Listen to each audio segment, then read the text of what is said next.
Pertama, perlu diketahui oleh publik bahwa pesawat Emirates itu adalah pesawat yang bekas.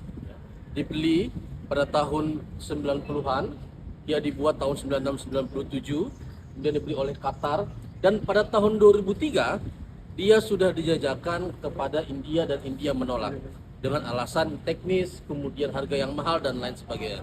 Jadi ada problem di pesawat itu. Dan memang sejak tahun 2003 sudah dijajakan ke negara-negara termasuk India. 2005 ditawarkan ke Indonesia secara gratis. Dan pada saat itu Indonesia secara resmi menolak, ya.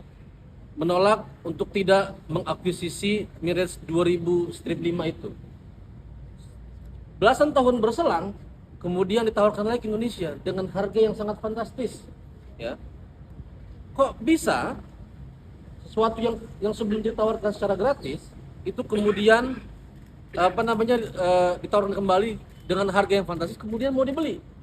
Nah, ini yang kemudian jadi problem kita bersama dari segi teknis. Kedua, Emirates 2000-5 itu dikatakan sebagai stopgap untuk mengganti pesawat F5 kita yang sudah uzur. Itu betul. Akan tetapi pilihannya sebetulnya bukan hanya Emirates 2005. Banyak sekali pesawat yang bisa ready, yang kita bisa beli. Kenapa kemudian kita harus beli yang bekas? Cina menawarkan, Rusia menawarkan dengan harga yang kurang lebih kompetitif seperti yang ditawarkan oleh harga yang dari Qatar. Ketiga, ada problem bahwa ini ada broker dalam jual beli Emirates 2005.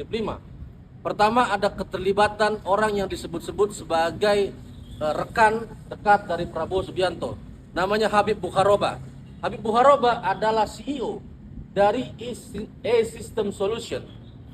E-System Solution base-nya ada di Qatar. Dia sendiri adalah seorang mantan pilot Angkatan Udara Prancis. Dikatakan dalam bulan Juni dalam sebuah situs pertahanan Israel disebutkan bahwa dia adalah kawan dekat dari Prabowo Subianto. Awalnya kami masyarakat sipil nggak percaya, mungkin itu gosip. Ketika kami telusuri namanya Habib Bukharoba, ternyata dia bolak-balik Indonesia negaranya.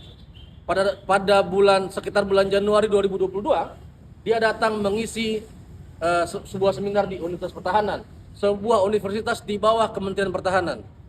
Pada bulan November 2023, dia ngisi lagi sebuah simposium di Kementerian Pertahanan. Artinya memang dia bolak-balik Indonesia dan dia kenal, ya, dengan Bapak Prabowo Subianto sebagai Menteri Pertahanan yang bertanggung jawab di Kementerian Pertahanan. Dan dugaan inilah yang kemudian mesti kita bongkar, adanya broker ini. Kedua, selain ada E-System Solution tadi, ada broker kedua. Jadi ada dua broker, saudara-saudara. Ada E-System Solution, ada Excalibur International, sebuah perusahaan broker dari Cekoslovakia. Dia terkenal di dunia dengan menjual barang-barang ex-Uni Soviet. Nah, broker ini kemudian yang diberitakan dalam berbagai macam media, baik lokal maupun internasional, membrokeri proses pembelian Emirates 2005. Broker Excalibur International bukan satu kali bekerja sama dengan Kemenhan. Kalau kita cek sama-sama sekarang di website Excalibur International, ada satu mega proyek yang besar juga, senilai 500 juta euro, yaitu pengadaan sebuah medium range air defense yang juga gelap barangnya, gak jelas siapa produsennya, karena broker ini kan dia bukan produsen, tapi kemudian dia mengklaim bahwa dirinya sudah deal dengan Kementerian Pertahanan untuk menjual sebuah medium range air system defense seperti Iron Dome di Israel itu ke Indonesia.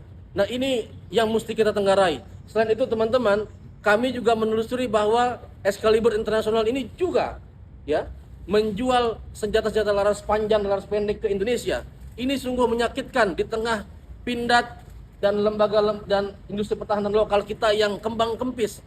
Kementerian Pertahanan justru membolehkan sebuah broker atau sebuah perusahaan dari luar negeri yang barangnya kita bisa produksi sendiri untuk menjual belinya di Indonesia. Ini sungguh menyakitkan. Dan oleh karena itu, saya kira lingkaran setan ini harus kita buka. Ini menjadi awal supaya prosesnya terang benderang. Tentu saja kita punya keterbatasan untuk mengetahui siapa Habib Bukharoba. siapa Excalibur Internasional, dan apa permainannya di Kemenhan. Tapi yang jelas ada jejak digitalnya. Dia bolak-balik ketika sedang pemilu, teman-teman. Dan ada dugaan bahwa adanya suap di sana. Nah, oleh karena itu menjadi penting pimpinan KPK untuk segera menyelidiki ini dan membongkar ini seluas-luasnya kepada publik sehingga tidak ada lagi fitnah. Kan kita dikatakan fitnah nih kemarin nih. Supaya tidak ada lagi fitnah, ya. Kalau memang benar katakan benar, kalau memang ada suap telusuri, kalau tidak ada ya mari kita sama-sama lanjutkan pengawasan masyarakat sipil ini. Saya kira itu. Oke.